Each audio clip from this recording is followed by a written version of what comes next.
Assalamualaikum warahmatullahi wabarakatuh. Selamat datang di mata kuliah Manajemen Kinerja di pertemuan kelima. Pertemuan ini adalah lanjutan dari pertemuan sebelumnya yang membahas tentang sistem manajemen kinerja atau SMK.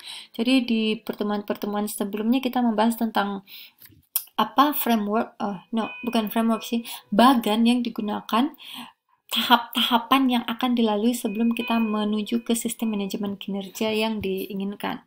Nah, kali ini kita akan membahas tentang keluaran organisasi. Jadi di tahap 2, yaitu tahap perancangan. Kemarin kita sudah membahas tentang kerangka kerja atau framework, membahas tentang variabel kinerja, keterkaitan dan benchmark. Kali ini kita akan fokus ke keluaran organisasi, proses internal, dan kemampuan sumber daya. Nah, kita langsung aja mulai karena ini materinya lumayan panjang.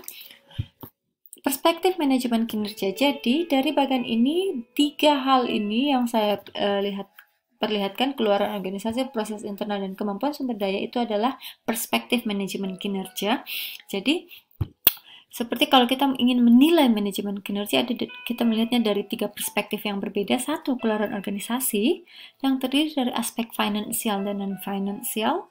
Kedua, aspek lain yang kita lihat dalam perspektif manajemen kinerja yaitu proses internal berhubungan dengan intern perusahaan, inovasi, proses operasi, pemasaran, dan pelayanan purna jual. Dan terakhir, tentu saja kita berbicara tentang kemampuan sumber daya. Ada kemampuan sumber daya manusia, sumber daya teknologi, dan sumber daya operasional. Nah, 3 perspektif tersebut akhirnya akan membentuk yang namanya variabel kinerja pada perancangan sistem manajemen kinerja. Jadi gitu alurnya ya. Nah, kita akan mulai dengan variabel kerja finansial. Ini tanpa definisi sebenarnya kita sudah tahu ya, karena namanya finansial pastilah adalah output yang dapat diukur secara finansial atau berupa laporan keuangan. Nah, laporan-laporan keuangan ini itu penting untuk siapa sih? Ada beberapa hal nih, pihak yang memerlukan. Satu, investor, pialang saham, pegawai, masyarakat, pesaing, dan pemerintah. Tapi di antara pihak-pihak tersebut yang paling membutuhkan keluaran finansial tentu saja adalah investor. Kenapa? Karena investor itu membutuhkan yang namanya return atau pengembalian modal. Lalu investor juga membutuhkan yang namanya rewards atau pembagian dividen tahunan yang diberikan dari perusahaan kepada investor-investor. Ada figure karena investor membutuhkan data kajian untuk forecasting atau peramalan bagaimana potensi perusahaan ke depannya. Lalu yang terakhir adalah faith. Jadi dari laporan finansial ini, investor dapat meningkatkan kepercayaan atau keyakinan kepada tim manajemen. Nah, ini ada beberapa kriteria yang penting ya. Kita lihat satu persatu aja langsung. Strategi perusahaan dan R&D yang dilakukan. Jadi, investor itu membutuhkan untuk mengetahui strategi perusahaan, dan R&D itu berhubungan dengan forecasting karena research and development apa yang dilakukan perusahaan dan bagaimana potensinya ke depan. Kedua, investor juga perlu mengetahui earning per share, itu adalah harga atau nilai setiap lembar saham perusahaan, dan cash flow, jadi laporan secara reguler terhadap operasional perusahaan. Lalu pengalaman manajemen tentu saja, jadi siapa orang di balik perusahaan itu yang bekerja dan memimpin perusahaan sehingga dapat dipercaya untuk menanamkan modal di sana. Produk, tentu saja, ini harusnya yang pertama ya. Produk itu untuk menentukan apakah investor akan menanamkan modal atau tidak, kan harus mengetahui produknya dulu. Baik itu produk tangible atau intangible. Utang perusahaan, berita kurang baik, adakah berita yang sedang beredar di pasar gitu ya tentang perusahaan, baik itu tentang internal perusahaan, ketidakpuasan SDM, dan lain-lain. Lalu ada pangsa pasar relatif terhadap pesaing, jadi posisinya ya, market share-nya. Dan yang terakhir adalah resiko dan tantangan. Kita lihat untuk variabel kerja finansial sendiri itu berbeda-beda tergantung dari jenis perusahaannya. Jadi perusahaan manufaktur itu dan lembaga pendidikan itu tidak berarti semuanya harus sama. Walaupun sebenarnya pada dasarnya ada beberapa hal yang selalu sama. Contohnya asset management itu selalu ada gitu kan. Liquidity juga selalu ada. Tapi lagi-lagi disesuaikan dengan sektor atau industri dari perusahaan. Ini penjelasan umum ya. Jadi perusahaan manufaktur itu asset management ratio itu deskripsinya seperti apa, maksudnya apa, liquidity ratio itu maksudnya apa, ini bisa dilihat di sini. Saya juga akan membagikan file PDF-nya supaya kalian juga bisa membacanya, tidak hanya lewat video aja. Ini adalah video case study, jadi seharusnya kalau kelasnya offline, kita akan melakukan video case study dulu sebelum lanjut ke materi berikutnya. Tapi karena kita online, kita langsung aja. Setelah kita berbicara tentang variabel kinerja finansial, tentu saja ada variabel kerja non-finansial. Definisinya tentu saja, yaitu variabel yang tidak bisa diukur secara finansial. Contoh, tingkat pengaduan, tingkat kepuasan pelanggan, dan pemasok dan pemerintah juga termasuk di keluaran non-finansial. Nah, yang pertama kita akan fokus ke konsumen. Jadi kita lihat di sini kalau tingkat pengaduan dan tingkat kepuasan pelanggan tentu saja berhubungan dengan konsumen. Jadi ada 3 hal yang akan kita bahas di sini, konsumen, pemasok, dan pemerintah. Ya, kita lihat di konsumen dulu nih.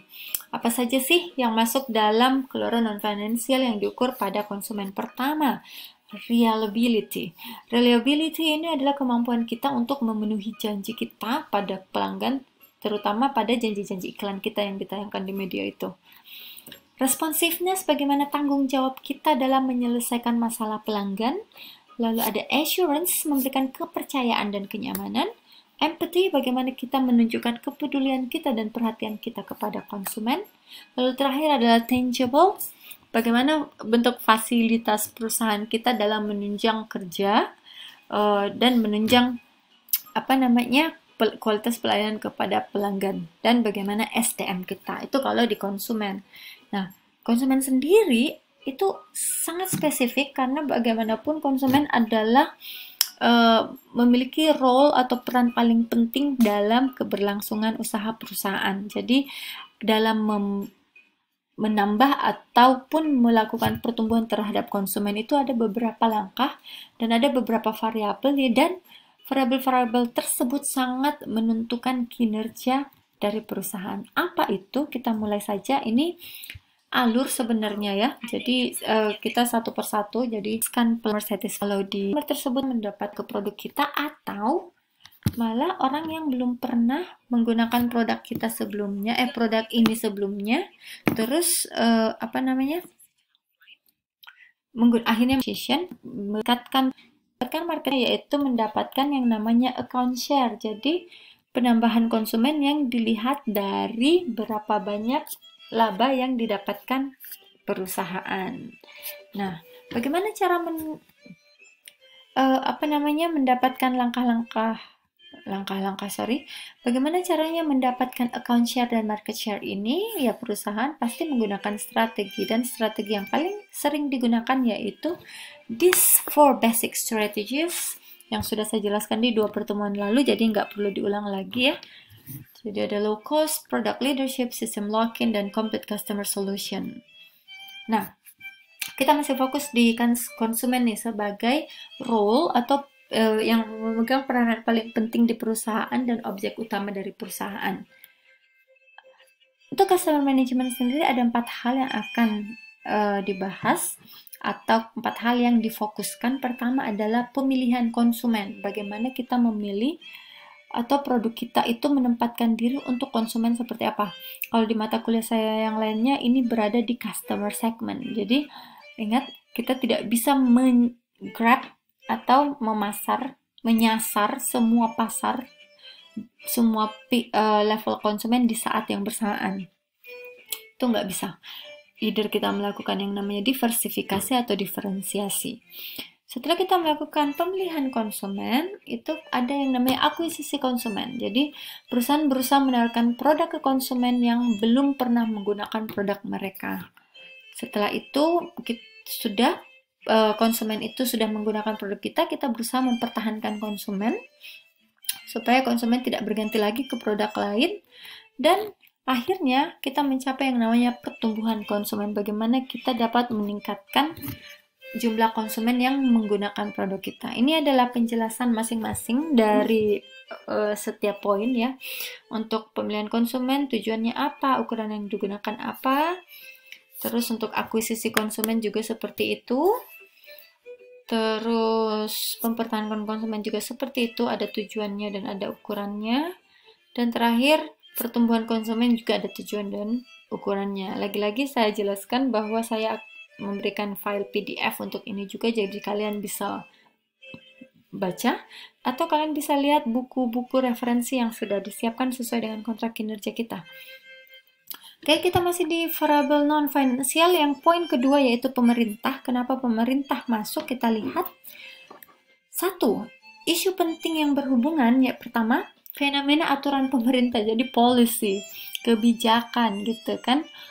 Kenapa pemerintah masuk di keluaran non-financial? Karena bisa saja kebijakan-kebijakan pemerintah itu sangat mendukung bagi perusahaan, tapi ada kalanya kebijakan itu malah tidak mendukung. Jadi itu sangat berhubungan dengan bagaimana kita atau perusahaan menentukan strateginya sehingga kinerja perusahaan itu tetap optimal.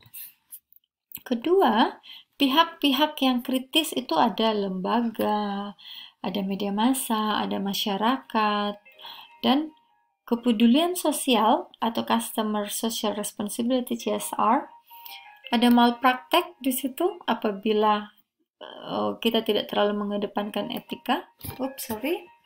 Jadi ini pemerintah ada beberapa ya isu penting yang menyangkut pemerintah tadi sudah saya jelaskan, fenomena aturan pemerintah, pihak lain yang kritis, kepedulian sosial, terus ada juga yang berbicara tentang malpraktek dan terakhir berbicara tentang reputasi perusahaan. Dan keluaran non-financial terakhir, jadi setelah konsumen pemerintah terutama adalah pemasok atau supplier. Jadi aspek-aspek penting yang mempengaruhi kinerja pemasok itu ada di sini. Oke. Terutamanya yaitu value sharing-nya, lokasinya, ukurannya. Ini kita bisa lihat ada 12 poin yang bisa dinilai 1 sampai 5 pakai skala Likert untuk menilai bagaimana kinerja dari pemasok. Oke, ini adalah video case study lagi, jadi ada 2 video case study hari ini yang akan saya berikan kepada kalian. Untuk materi pertemuan kelima keluaran organisasi berfokus pada aspek financial dan non-financial cukup sampai di sini. Kalau ada pertanyaan, silahkan nanti kita share di Zoom. Oke, terima kasih atas perhatiannya. Assalamualaikum warahmatullahi wabarakatuh.